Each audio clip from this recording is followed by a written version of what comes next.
അദ്ദേഹം കരഞ്ഞു. അതിലപ്പുറം അലക്സാണ്ടർ ദി ഗ്രേറ്റ് എന്ന് പറയുന്ന മഹാനെക്കുറിച്ച് നിങ്ങൾ കേട്ടിട്ടുണ്ടാവും. അലക്സാണ്ടറിന്റെ സ്വപ്നം ഓരോ രാജ്യങ്ങൾ വെട്ടിപ്പിടിക്കുക എന്നുള്ളതായിരുന്നു.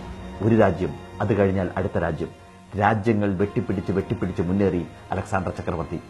അദ്ദേഹത്തിന്റെ അമ്മയ്ക്ക് അദ്ദേഹത്തെ കാണണമെങ്കിൽ കൊട്ടാരത്തിലേക്ക് 24 മണിക്കൂർ കുതിരപ്പുറത്ത് യാത്ര ചെയ്തു വരണമായിരുന്നു. അമ്മ കുറിപ്പ് കൊടുത്തേക്കുമായിരുന്നു, എന്റെ മകനെ, എനിക്ക് നിന്നെ ഒന്ന് കാണണം എന്നുള്ളത്. അലക്സാണ്ടർ പറയും, അമ്മേ, ഒരു രാജ്യം കൂടി. ഓരോ കത്തിനും അദ്ദേഹം പുറത്തെഴുതി കൊടുക്കും, അമ്മേ, ഒരു രാജ്യം കൂടി. രാജ്യങ്ങൾ വെട്ടിപ്പിടിച്ച് മുന്നേറി അലക്സാണ്ടർ ചക്രവർത്തി. അദ്ദേഹം നമ്മുടെ ഭാരതത്തിലും വന്നു. ഇവിടുന്ന് തിരിച്ചു പോകുന്ന സമയത്താണ് അദ്ദേഹത്തിന് മാരകമായ രോഗം ബാധിച്ചത്. മുത്തും മരതകവും മാണിക്യവും പവിഴവും പതിച്ച കട്ടിലിൽ, ലോകത്തിലെ ഏറ്റവും വില കൂടിയ കൊട്ടാരത്തിൽ അദ്ദേഹം മരണത്തെ കാത്തു കിടക്കുകയായിരുന്നു. ചുറ്റും ഡോക്ടർമാർ കൂടി നിൽക്കുന്നുണ്ടായിരുന്നു. അവർ അദ്ദേഹത്തിന്റെ കയ്യിൽ പിടിച്ചു നോക്കിക്കഴിഞ്ഞതിന് ശേഷം പറഞ്ഞു, മിസ്റ്റർ അലക്സാണ്ടർ, നിങ്ങൾ 8 മണിക്കൂറിനുള്ളിൽ മരിക്കാൻ പോകുന്നു എന്നുള്ളത്. അദ്ദേഹത്തിന്റെ കണ്ണുകൾ നിറഞ്ഞൊഴുകി, ചുണ്ടുകൾ വിറച്ചു. അദ്ദേഹം ചോദിച്ചു, ഞാൻ എന്തു വേണമെങ്കിലും നിങ്ങൾക്ക് തരാം. ഞാൻ കിടക്കുന്ന ഈ കട്ടിൽ തരാം, ഞാൻ കിടക്കുന്ന കൊട്ടാരം തരാൻ, ഞാൻ പിടിച്ചടക്കിയ രാജ്യങ്ങൾ മുഴുവൻ ഞാൻ നിങ്ങൾക്ക് തരാം. ഒരൊറ്റ അഭ്യർത്ഥന മാത്രം, എന്റെ അമ്മ അവിടുന്ന് പുറപ്പെട്ടിട്ടുണ്ട്.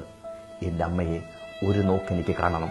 അതുകൊണ്ട് എന്റെ മരണം 24 മണിക്കൂർ നേരത്തേക്ക് നീട്ടിവെക്കാൻ സാധിക്കുമോ എന്ന് അദ്ദേഹം ചോദിച്ചു. ഡോക്ടർമാർ പറഞ്ഞു, ഞങ്ങൾ ദൈവങ്ങളല്ല, ഞങ്ങൾക്കൊന്നും സാധിക്കില്ല എന്നുള്ളത്. അദ്ദേഹം അവസാനം പറഞ്ഞത് എന്താണെന്നറിയാമോ? എല്ലാം വെറുതെയായിരുന്നു, എല്ലാം വെറുതെയായിരുന്നു.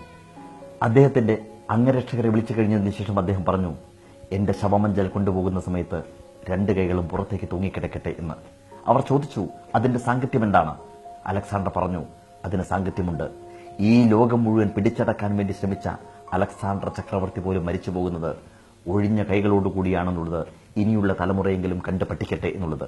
പക്ഷേ നമ്മൾ പഠിച്ചില്ല. നമ്മൾ മരണത്തെക്കുറിച്ച് ഓർക്കാറില്ല. പലപ്പോഴും നമ്മൾ പണം സമ്പാദിക്കാൻ വേണ്ടി മറ്റുള്ളവരോട് ശത്രുതയുണ്ടാക്കുന്നു. സ്നേഹം ഇല്ലാതെ നമ്മൾ ജീവിക്കുന്നു. നമ്മൾ പലപ്പോഴും സ്നേഹിക്കാൻ മറന്നുപോകുന്നു. അതുകൊണ്ട് ഒരൊറ്റ വാക്ക് മാത്രം, എല്ലാവരെയും ഹൃദയപൂർവ്വം നമുക്ക് ആശ്ലേഷിക്കാം, സ്നേഹിക്കാം.